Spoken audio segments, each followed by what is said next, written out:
Welcome to the Founders Playbook. My name is Gina, and I'm a student here at UC Berkeley. Today, we have the honor of speaking with Geoff Ralston, the President of Y Combinator, who will be giving us his tips and his perspectives from his experience at YC.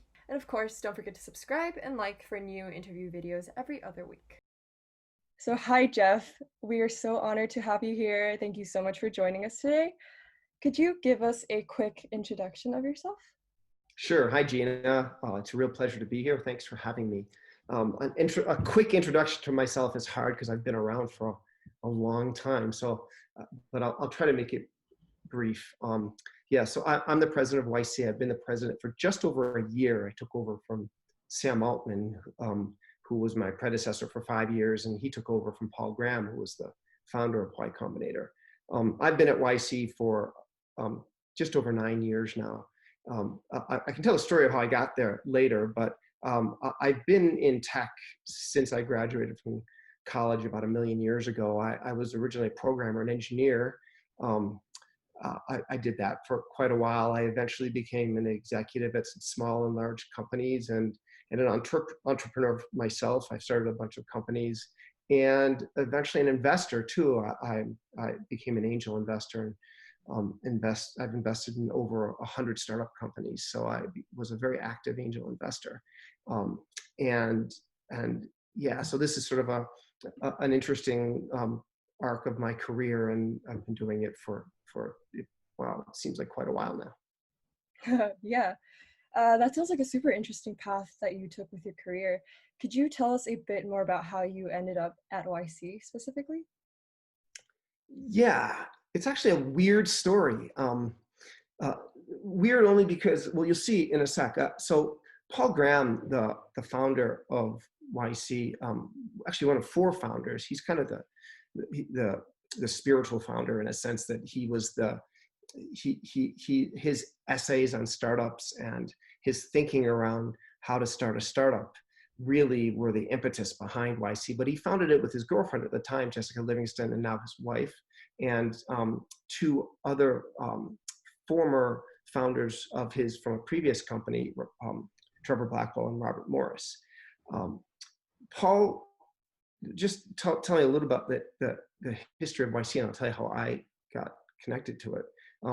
Paul gave a talk in 2005 to the Harvard Computer Society called How to Start a Startup.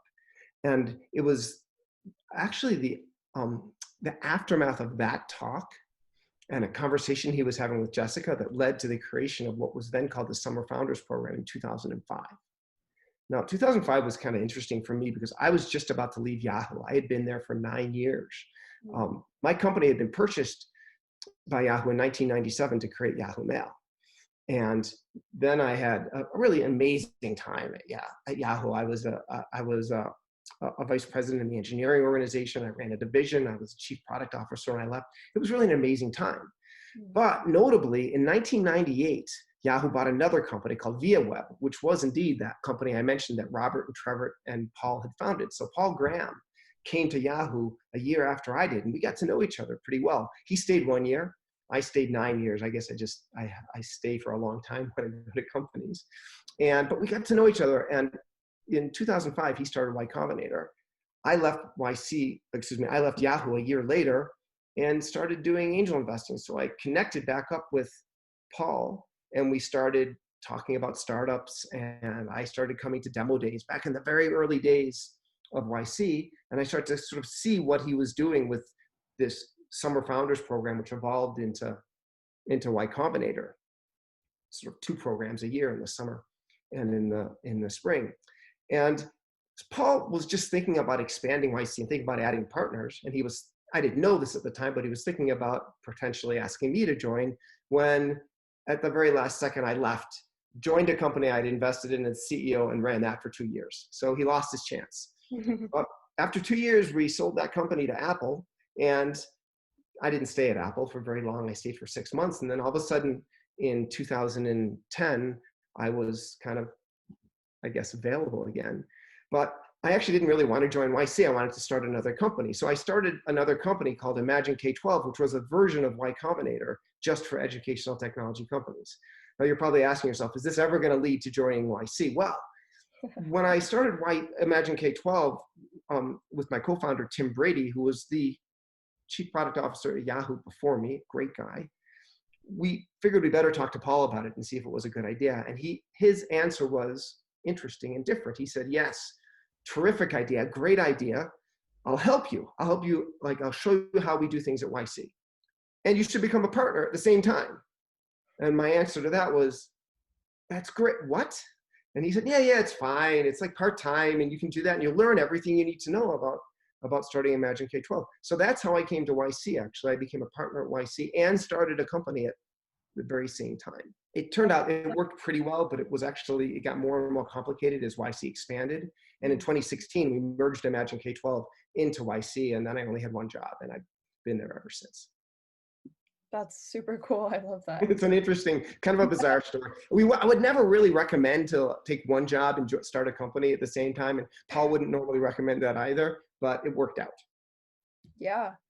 So it sounds like you're very experienced in terms of leadership and everything. So I was wondering, as the president and the main leader basically of YC now, what would you say your leadership style is like? And if you have any qualities that you think are the most important for leadership?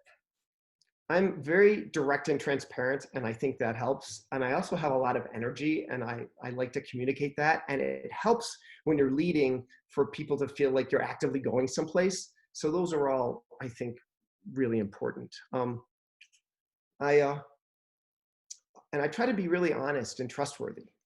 And that's about like all I would say about my leadership style. I think there's certain aspects of leadership that I try to live up to. I wouldn't call it my style. I try to be as good a communicator as I can. I always try to, if I'm hiring people or working with people, I try to hire people who are better, smarter, more capable in some way than I am. I try to surround myself with the best possible people I can, and then to enable them to do their jobs. And when you're a leader, you can't do everything anymore, and you have to figure out how to help people be the best they can be, to be like Michael Jordan and make Scottie Pippen even a better player than he already was.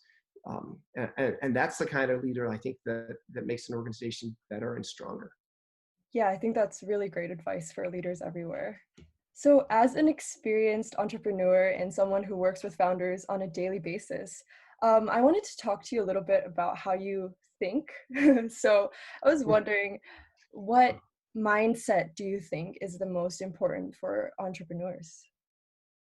The first thing I always try to tell people who want to start a company is that you have to really, really care about whatever you're doing. So I guess I don't know if that's a mindset, but sometimes people say you have to be obsessed, you have to be passionate about what you're going to do. The reasoning behind that particular criteria is that it's really hard to do a startup. And if you don't care a lot about what you're doing, the pain and suffering that you will endure along the way. By the way, there is pain and suffering, but it's also sort of amazing and wonderful at the same time if you can juxtapose those two things. So it's wonderful, but super hard. If you're not passionate, obsessed with what you're doing and care deeply about it, it's unlikely that you'll continue. Paul Graham coined a term for the best founders in one of his essays that I always return to, which is, he says they're relentlessly resourceful.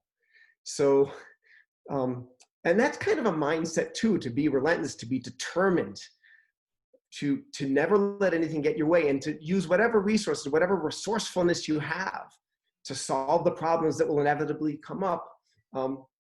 That's sort of the critical mindset you have to have. Said differently, you have to assume when you go into this that it's going to be hard, there's going to be difficult, there'll be very difficult problems. And you just have to decide that you're going to solve them. You're going to have a positive enough attitude to work around whatever obstacles fall into your path or spring up in front of you. Yeah, I agree. I think that's super important for people who want to start their own company and everything, because they have to fight for what they want no matter what happens. Yeah, I think that's well put. It's kind of like going to battle.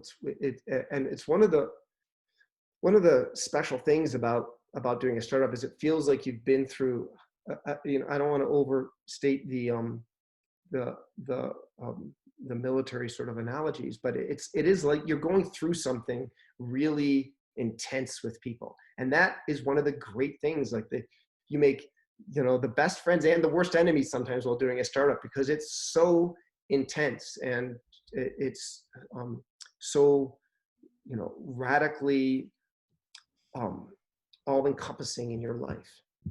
Mm. Yeah. And speaking of kind of challenges and fighting for what you want to do, no matter what, I know that COVID has probably affected the lives of founders and affected your life as well. I was wondering if you could tell us a bit about your day-to-day life right now, while both you're working for YC and while you're just at home as well. Yeah, I mean, who would have sort of, it was kind of easily predictable that we would run into a global pandemic at some point. Not necessarily we, but like the world, they happen pretty regularly. And if our leadership had a clue, well, some of our leaders had a clue and tried to put in place preparedness, but we obviously weren't very prepared. But none of us, like just people out in the world, were really psychologically prepared for how our lives were suddenly going to be upended. So it's still shocking. We still joke about it at the start of every call. Like what a weird thing for us to be doing this. Like normally we'd be together in a room somewhere and talking, but we're thousands of miles apart. It's just strange. And when you're at home and working in this, the dividing line between home and work is no longer so clear. It can be very complicated and hard. So I actually try to go away to a room, and it's like my commute. And my commute in the morning is I get up and I make my coffee, and I have a pretty standard set of things I like to do in the morning, and then I commute to another room. And but like one of the differences is what I really like to do is take breaks between Zoom calls and go out and get some sun and sit outside. And usually I'm in shorts, because everyone's always in shorts. You could be in shorts anyway at Y Combinator, but just like going to San Francisco, it's cold and you won't usually do that. But now you can go out and just sit in the sun and relax for 5 minutes or so, and come back and get back to things. But I usually start off not that differently than I do in any day. I review what I'm going to do in the day and what my calendar is. I use Sansama, which is a sort of really powerful to-do list. It's a YC company, and I sort of look at what I'm going to do. Sometimes I'll take a break. If I have time, I'll walk the dogs then with my wife. But then I have a whole set of regular meetings that I have, and they're sort of chock up block during the day.